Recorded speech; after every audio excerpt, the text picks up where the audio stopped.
Hello, come on in. Okay, we're going to keep this party rolling. I hope you guys are doing amazing. Grab a cup of something that you love. I've got my tea here, of course. And exciting news.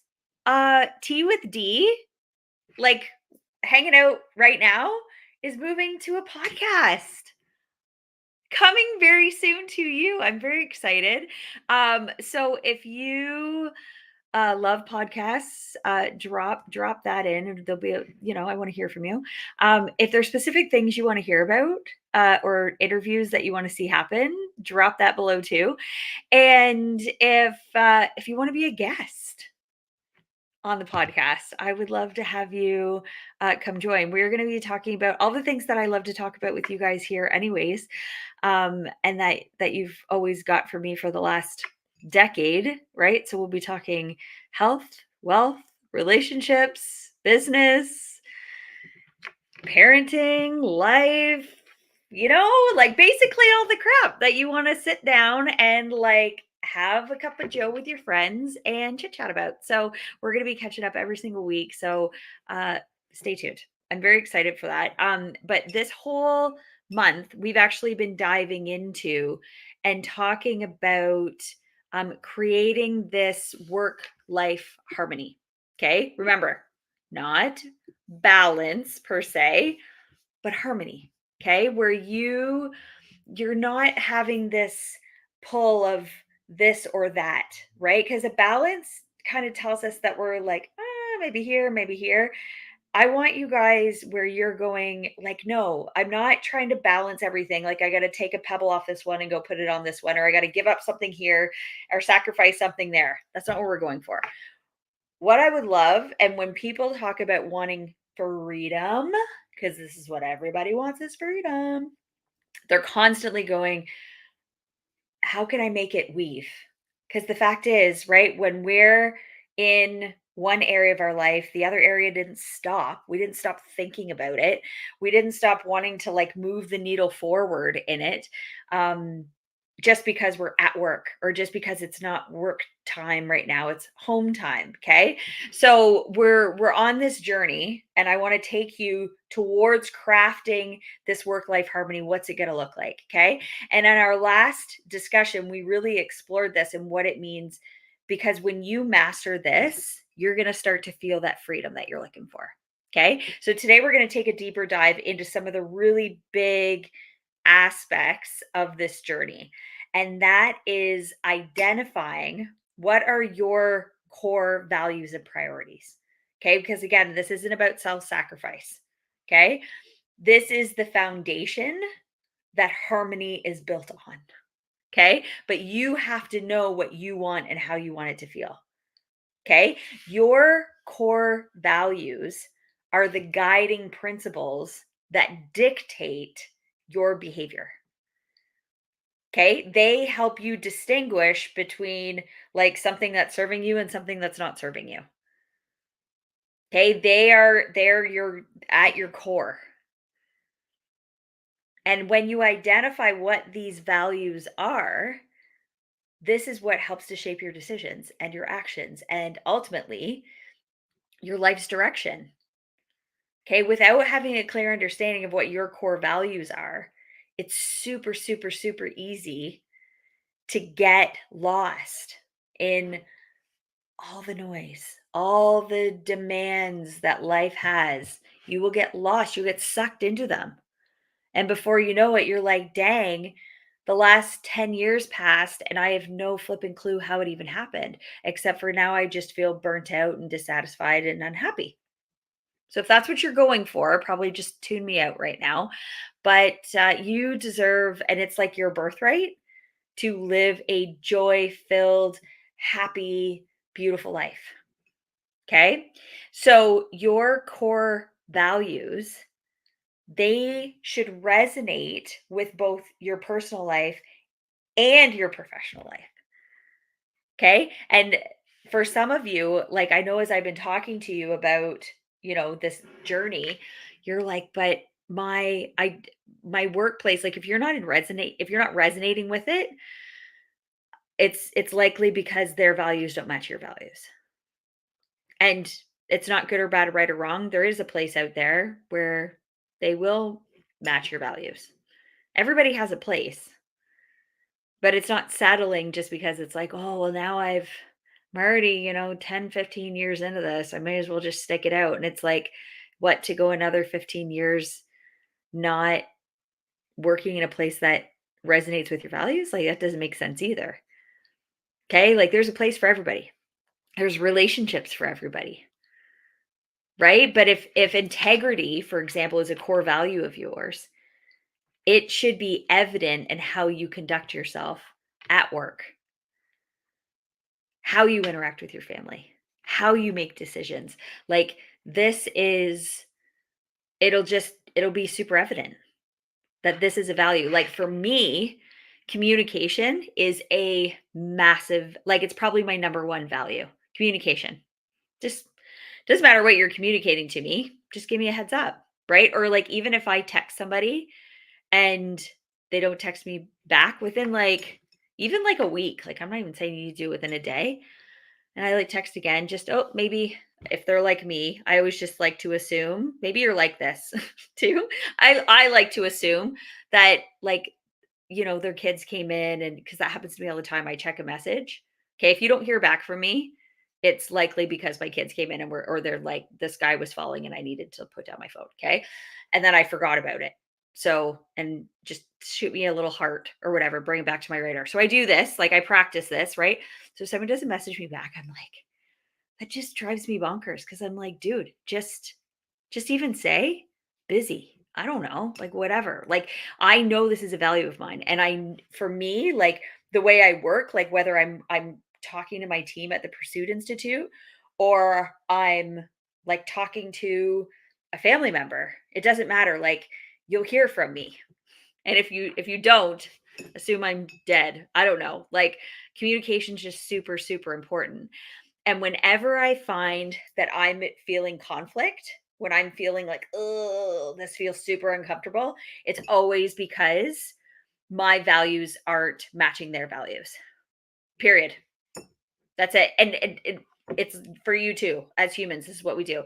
When you don't, um, when you don't agree, like, you're just like, that's, I don't value that. Like, when we decided to move to Barbados, anybody that I knew that didn't value travel and experiencing the world in different ways and whatever, they felt conflict with our decision to do that, because they were like, I don't value that. And that's okay. You don't have to value it. We value it, which is why we made the decision to do it. Okay. So I'm just trying to give you some examples. You see how your values will drive your decisions. Okay. My value for, like, community and bringing people together, and like feeding off of other people's positive energy, and like contributing to this one greater plan, that's what drove the decision to start the Pursuit Institute. That was it. Right? Like, there's all of your decisions are being based off of this. Okay? When your actions align with your core values, you will start to feel this fulfilled, like, oneness. And again, I'm not even going to say balance. You're going to feel everything just in flow. Okay? And when you don't, you're going to feel stress, you're going to feel frustration, you're going to feel like anxiety. I just feel the friction. Like, I'm always just like, oh God. And for me, it's like right in my gut. That's where I feel it, right in my solar plexus. Like, ugh. It's like someone just goes boom. And it's purely just because whatever they've done or whatever they've said doesn't match with my values. Because I know I'm super clear on what I value. Okay. So what do you value? Are you super clear on it? Okay. And whether you realize it or not, you're making decisions off of that. Okay. What are you putting up on the pedestal, I should say? Right. Okay. Once you've identified this, the next step is to map out your priorities based on those values. Okay. So your priorities, this is the putting your money where your mouth is. This is the application of your values in your everyday life. Okay. So even start by listing, like, what are 3 to 5 values that you have? And then think about how these values then translate into different areas of your life, your work, your family, your health, your personal growth, so on, your relationships. Okay. So, example, if family is a core value, okay, spending quality time with your loved ones is a top priority. And again, this might mean different things to different people, right? Like for some people, their family is like the immediate my spouse and my kids. Okay. For other people, their family is like their siblings, their parents, their cousins. And for other people, it's like an extension of that. Okay. So identify what that is for you. Okay. And what does quality time mean? Because that's all relative as well. Okay. Like I found I actually spend more quality time with a lot of people since moving purely because when I do talk to them, we have like real conversations, not, oh, we're going to get together for supper. And really, we're just trying to catch up for a couple hours and then see you in a couple months or a month or whatever. Okay. Like what, what does that look like for you? But you got to get specific. Okay. If it's personal growth that you value, okay.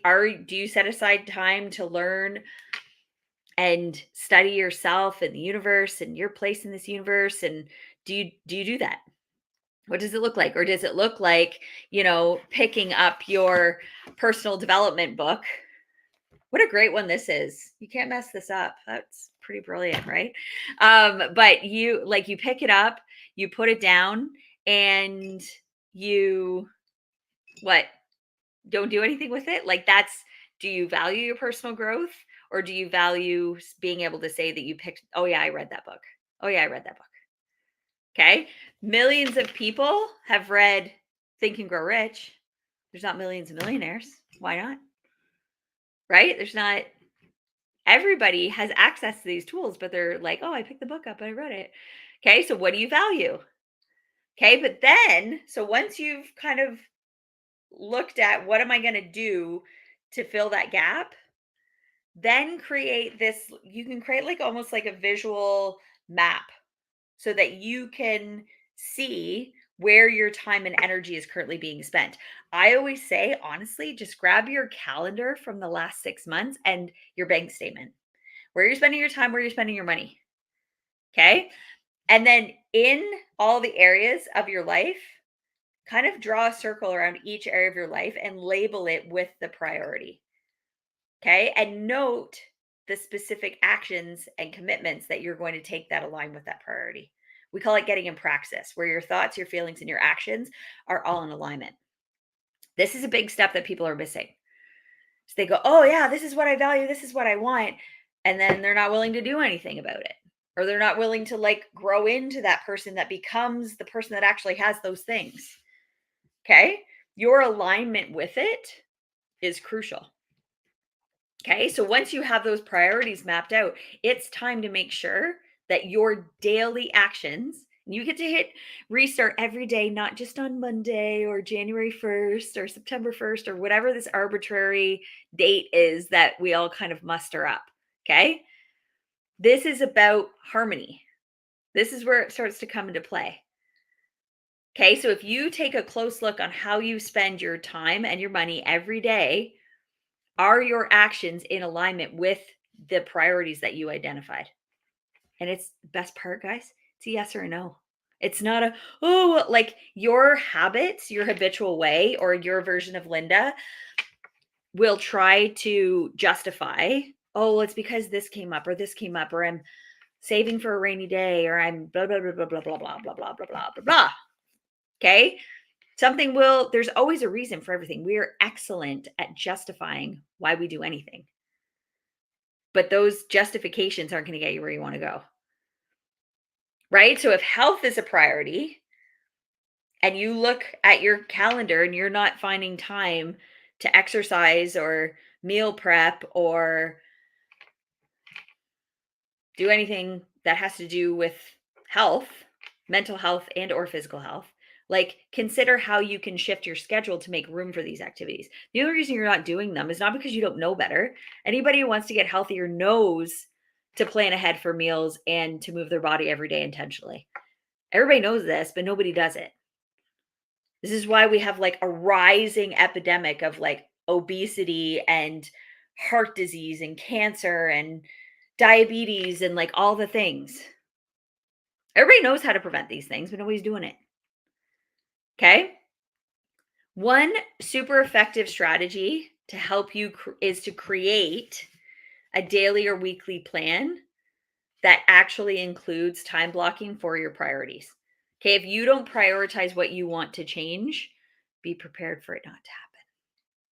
Okay.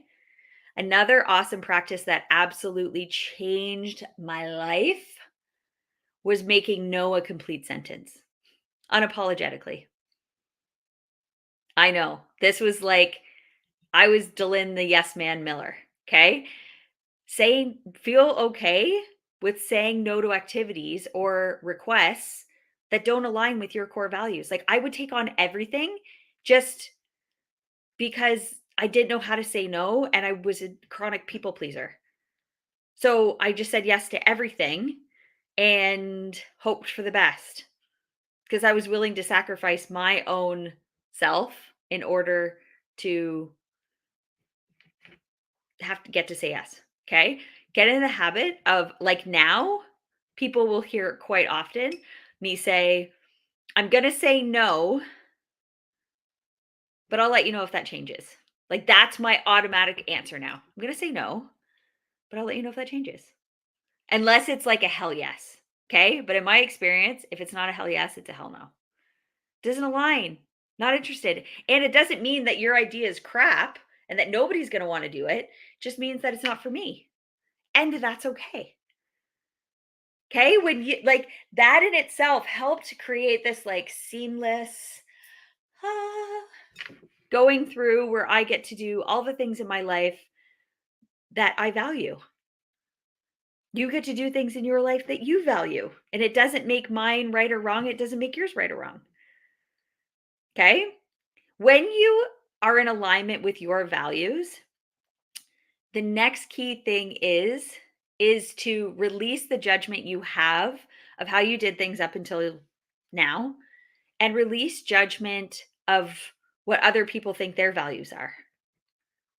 Okay? Like it doesn't your values are yours. It's up to you to live your life. It's up to them to live their lives. That's it.